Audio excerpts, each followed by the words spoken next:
you have to find a number of ways to get into India. And she has been studying India, I wouldn't say for how long, okay? That would not be nice to a lady. For a gentleman, you can say anything. He's studying for ancient time. For a lady, I wouldn't say from when she's trying to study Israel. Probably if you have a Google, you can search when was the first academic article was published. You'll be astonished, okay? It's a pretty long time. She has been studying India. She has been coming to India frequently, almost on an annual basis. But very rarely she comes to Delhi. Because Delhi is not an interesting place in that sense. She normally goes to Mumbai, where there is a sizable, rich Jewish community, and she invariably spends her time in Kerala.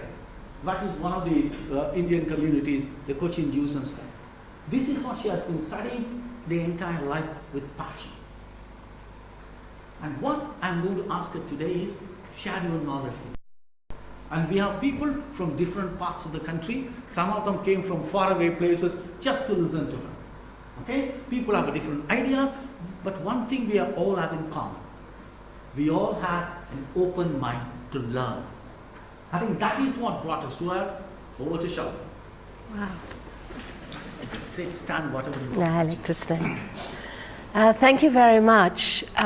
First of all, I'd like to thank Professor Kumaraswamy, not only for the invitation to come, but this magnificent introduction. I give lectures all the time, all over the world now, and this has been one of the most enlightened introductions that I've ever received.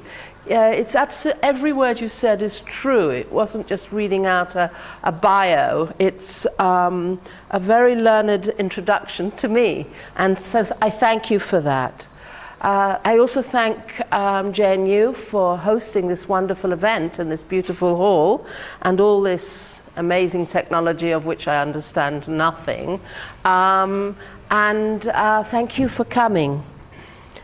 Today I'll be giving 2 lectures. The first is on the impact of caste, religion and global politics on India's diverse Jewish communities. And the second is on Indian Jewish identity during the Raj. Today is an introductory session or sessions and in subsequent lectures we'll be going really deep into the diversity of each Indian Jewish community.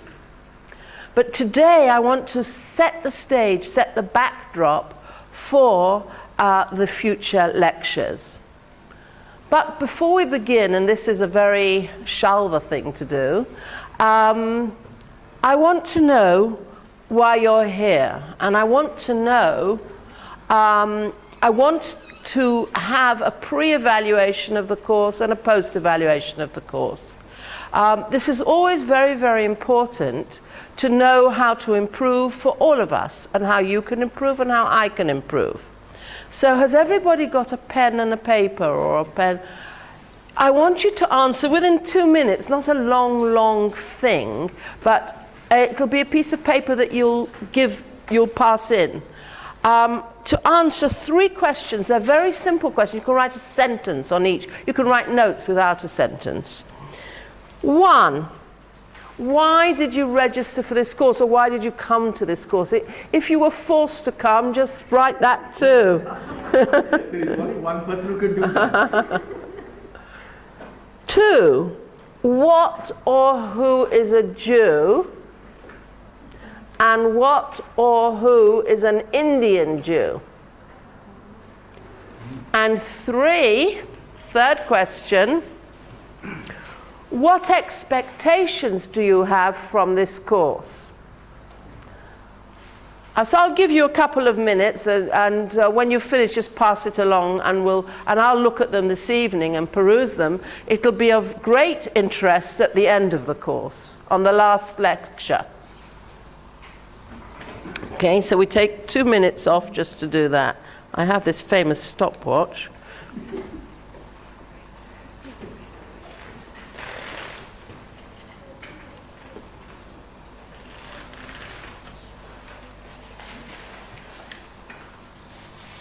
So everybody got the questions? Do you want me to repeat them? Everybody got them? The new people, you have to answer 3 questions real fast. Hi. why you registered for this course, what or who is a Jew and what or who is an Indian Jew, and 3, what expectations do you have from this course?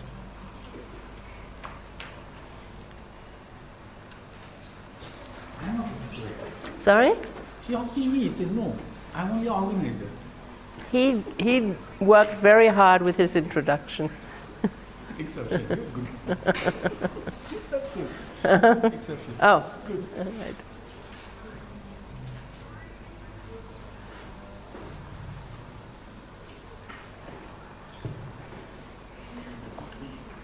I don't want to disappoint people. Yeah, then I'll know the people. Right. Right. Not just it's chat table and me. Right. Because there are a lot of people here, and I can't ask everybody's names. You can put your name on the top if you want to. I mean, it's not a personal thing. It doesn't matter. You know, at the end, we'll discuss some of the answers. But you don't have to. It's not a test or anything.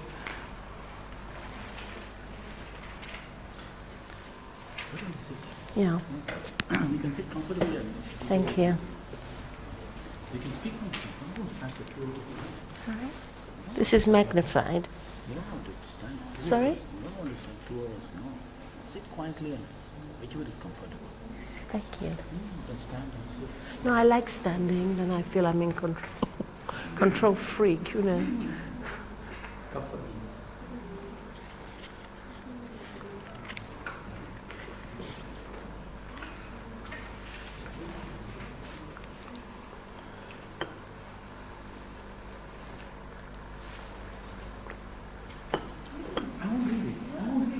It doesn't matter if you know, it's not a test, it's just interesting to know all the sorts of reactions, and I'll get to know you as a collective. Yeah, 2 minutes has gone past, we'll give them 1 more minute. Actually, they can just send it up.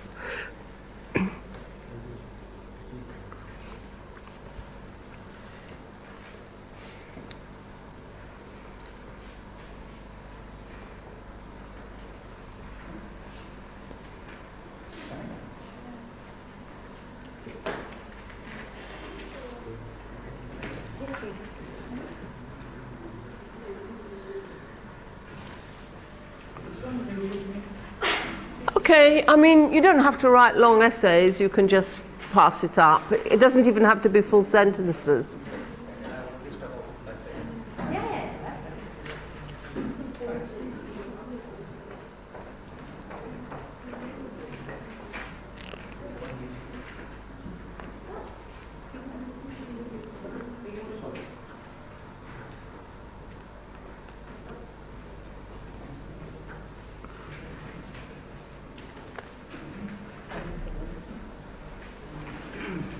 Looks like people could write for a long time.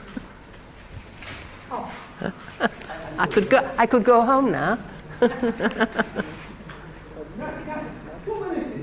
That's it, finished. Don't write anymore. It's not an essay or a test or anything. And hey, don't forget I have to read this. So don't write too much.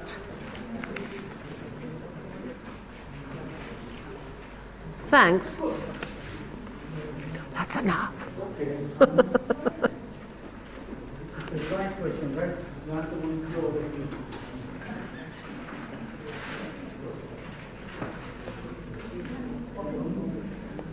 Okay, there's 1 over here and then we finish. 2 over here, I see. Just pass them up, right? Yep.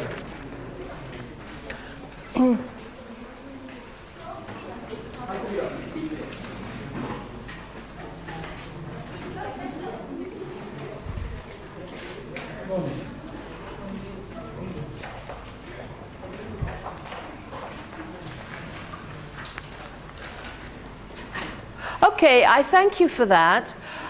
What I will do is, you know, in my bed, I'll have a look at all these things, and that will let me get to know you a bit better as a collective, because there's too many people to know you individually at this stage, at any rate.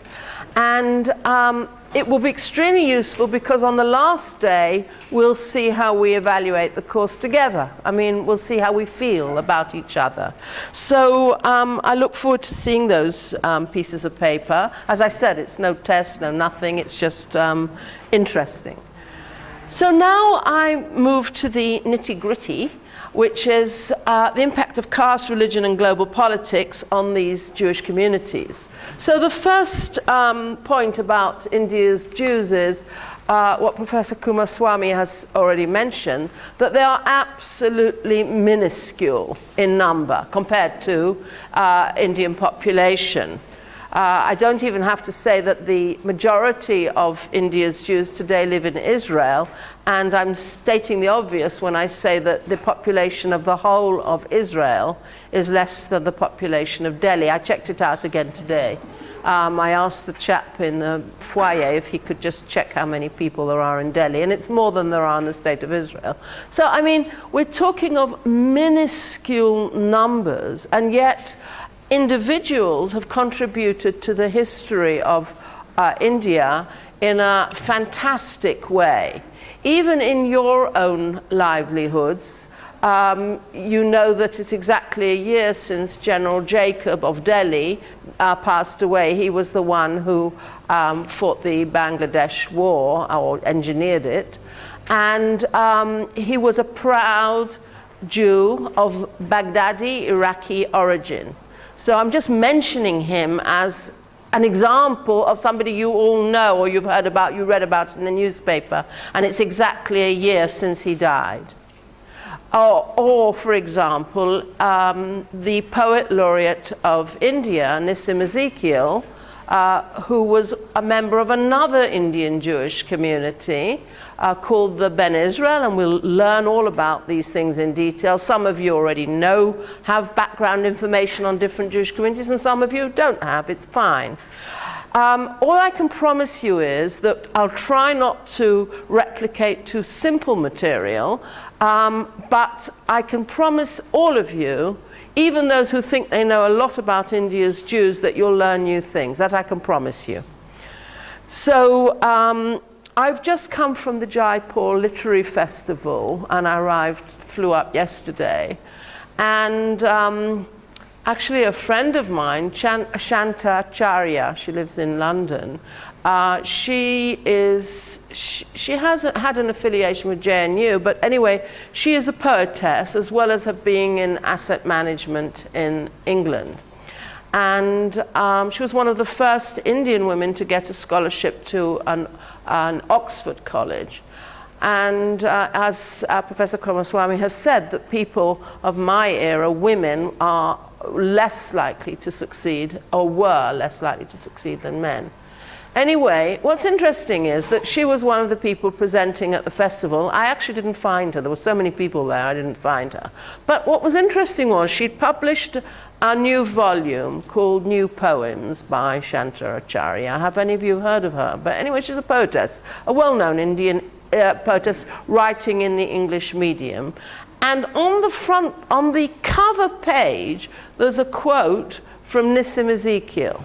Now, Nissim Ezekiel has been dead at least a decade, but I thought it was really interesting that of all the poets in India, she had chosen to be quoted and leave the quotation from Nissim Ezekiel. Nissim Ezekiel says that her poems are great. So he was Poet Laureate of India, and he was a Jew, and also didn't hide his Jewish identity. So the second point about Indian Jews, which is very different from Jews in any other country in the world, is that excluding the Portuguese colonization period, Jews in India of whatever type never suffered anti-Semitism. This is the most important thing to know about Jews in India. And that is why somebody like Nissim Ezekiel, who was not an observant Jew particularly, was proud to admit that he was Jewish. Whereas when I went to London School of Economics, I think half the people there were Jewish, but they never admitted they were Jewish. They were too embarrassed because there was this latent anti-Semitism in Europe. So there's a huge difference about being Jewish in India of whatever background, and being Jewish, let's say in Europe. In America, of course, there's another scenario that people were less embarrassed about being Jewish. But since I come from a European background, this is the case. And there's certainly anti-Semitism in America. As you saw after the Trump administration, there certainly exists. It exists all over the world, but not in India. So that was the second point. And the third point was that I'm usually asked to give a lecture about a specific Indian Jewish community. Let's say the Jews of Cochin. And I'm always frustrated by that, because I want to tell people, I want to scream and say, yes, there were the Jews of Cochin, but there were other Jews too, of very diverse origins. And here, for the first time, I've been given an opportunity to lay it all out there and to talk about the diversity and the different identities of these tiny Jewish communities. You're correct, Professor Kumaraswamy, that at their height, there was a census done in India by a Jewish European refugee who was a demographer by profession. And he'd come after the Holocaust to Bombay, and he did a census. He was hired to do the census. And at its height, the Jewish community numbered 28,000. That's tiny. Of course, today there's been natural increase, and it's more, but we're not talking of large numbers. And the 5,000 that you quote is probably something like 2,500 today. In other words, most of the Jews from the last census, they're sort of dying out. A lot of them are old. The Calcutta Jewish community, which used to have, let's say, 5 years ago, 200 is down to about, I don't know, 20 or something. I don't know how many, but they're dying out really rapidly. And when we come to it, when we come to discuss it, the Cochin Jewish community in Jewtown number altogether, and they're the most famous Jewish community, guess how many? 5. So we're talking of dying Jewish communities unless they are reinvigorated in different ways, and we'll talk about that in the course of this lecture course. So you have, I'm now going to just show you on this broad overview exactly what Jewish communities we're talking about. And then we'll discuss impacts of various things. Can you see that? Great, perfect. So next slide, please. Basically, there were 3 major Jewish communities.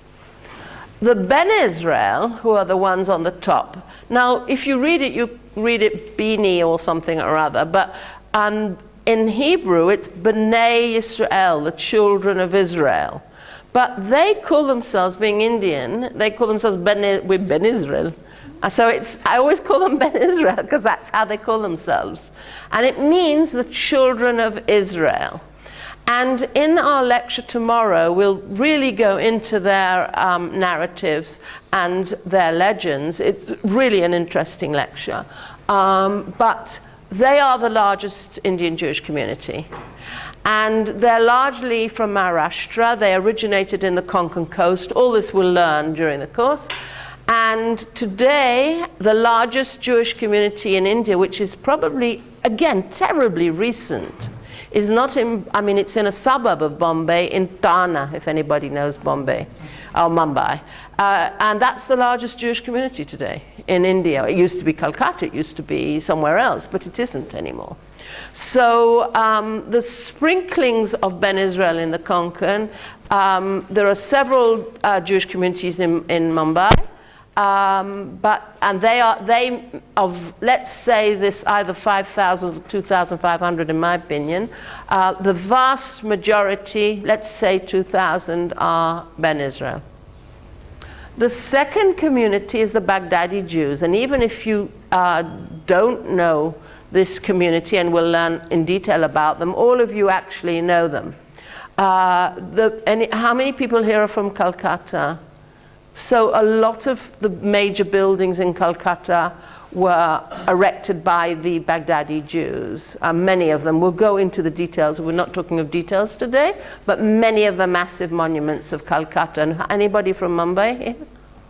But I mean, even if you look at the Gateway of India, which is the symbol of India, it was largely financed by the Baghdadi Jews. So there's an irony there that I'm relating to my opening, saying that the Jews are minuscule in number and were minuscule in number, and yet they are characterizing the symbol of India. The Gateway of India is the symbol of India. And they basically put it up with the Baghdadi Jews were wealthy Jews. They were traders, and they traded off into Hong Kong, China. We'll learn all about it later. And then the Cochin Jews are the smallest Jewish ethnic community in the world. I mentioned that only 5 remain in Jewtown. There are sprinklings of other Cochin Jews in Kerala. And at their height, in 1947 at partition, they numbered only, it's incredible, 2,400 people. It's amazing. And yet everybody's heard of Cochin Jews, and the synagogue in Cochin, you'd think it's the Louvre or the British Museum. People are standing, waiting in line to see this amazing synagogue. It's a site, it's a tourist site, it's a heritage site. And yet they were really, really minuscule in number, and they continue to be minuscule in number. Even in Israel, with natural increase, they can't number more than 7,000 people. So it's really amazing.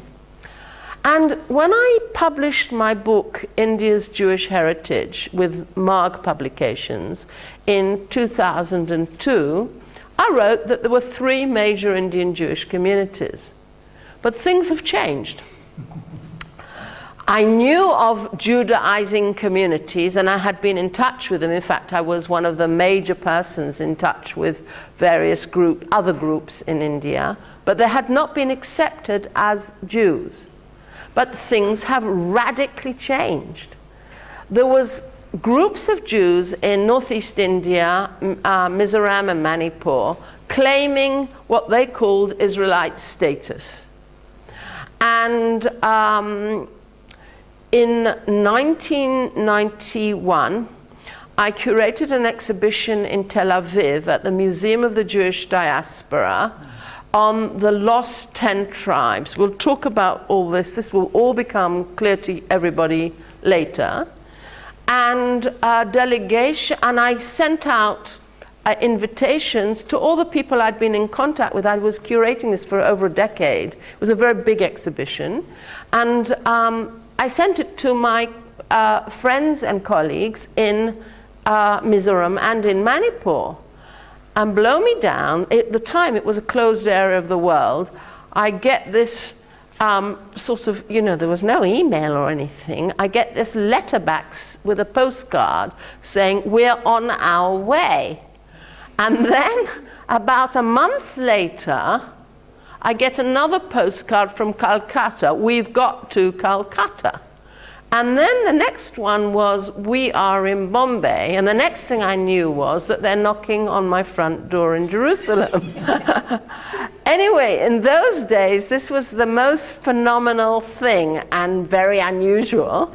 And they came to the opening of my exhibition, and I had indeed documented a bit of my exhibition to the Judaizing groups of Manipur and Mizoram who claimed Israelite status. Now, fast forward, and we'll talk about it in the lecture on these people who now are called B'nai. You already know what B'nai is, children of Manasseh, the tribe of Manasseh. Fast forward to today, there are a few thousand B'nai Manasseh, not Shinlung, not Gante, and all the different tribal names. B'nai Manasseh living in the state of Israel, having converted officially, but recognized as Jews. And what's more interesting is that the Indian government, which for many years eschewed the affiliation of peoples from, we'll call them B'nai Menashe, from northeast India, today was in Israel, the previous ambassador was the one who embraced them and set up an umbrella organization, including the Judaizing groups from India. And it's a government policy to embrace more people, perhaps NRIs, what have you, and to embrace them in the Indian diaspora. And one of those Indian diasporas is Israel. So it's an interesting phenomenon that things have changed from when I published my major book on the Indian Jews. And there are other groups too. There's, and I'll be talking about them. There's what they call B'nai, which you now know is the children of, or the sons of, Ephraim, the tribal tribe of Ephraim from the Old Testament. And there's a group in Andhra Pradesh who are claiming that they're also Israelite. They haven't yet reached Israel in any numbers, but they are claiming it. So there are other groups around. Other Judaizing groups.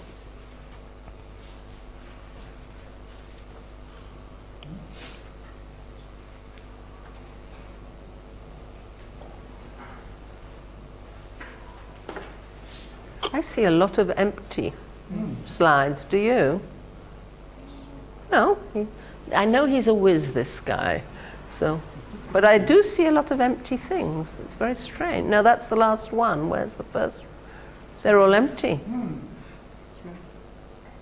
That is extraordinary. And it always falls on technology.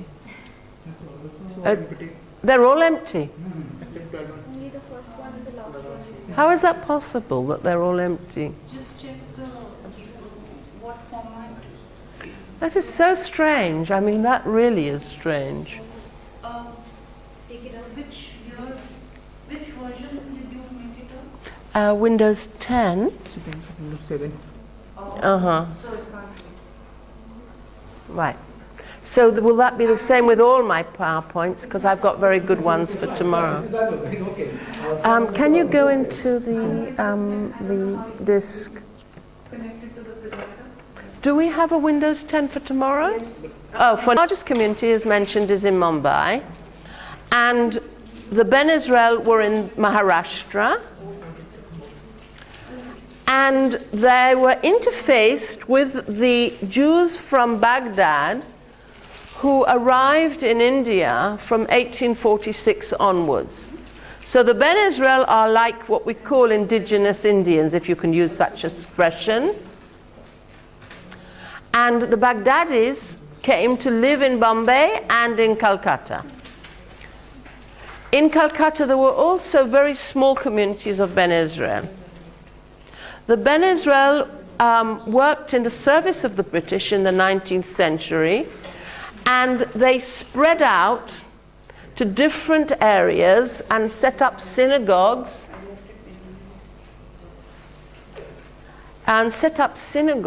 in different cities in India, including Ahmedabad in Gujarat, including Pune. And even in the 1950s, they set up a small prayer hall here in Delhi.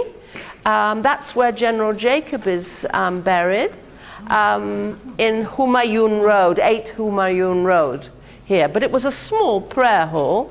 It was set up by a man called Ezra Collett, who had founded the Delhi Symphony Orchestra, just for your information. There is a small synagogue there today, what they call prayer hall, but now he's changed it to calling it a synagogue. I think it's a more popular name. Now, okay, can I go on to? Yeah, is it working? No, I think I don't think it was going to be possible. Let's try. Okay.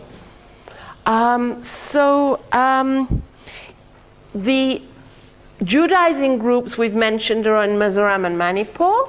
Bnei Ephraim are in Andhra Pradesh, and Cochin is in Kerala on the southern tip of India. I just think that you've probably got maps in another file. Just one second. If you can go into disk and then just look up maps, you might just get it. It's not the same, but because I prepared a PowerPoint. On the Jews. Now, as you know, India is a caste society. This has been accused of being a colonial construction.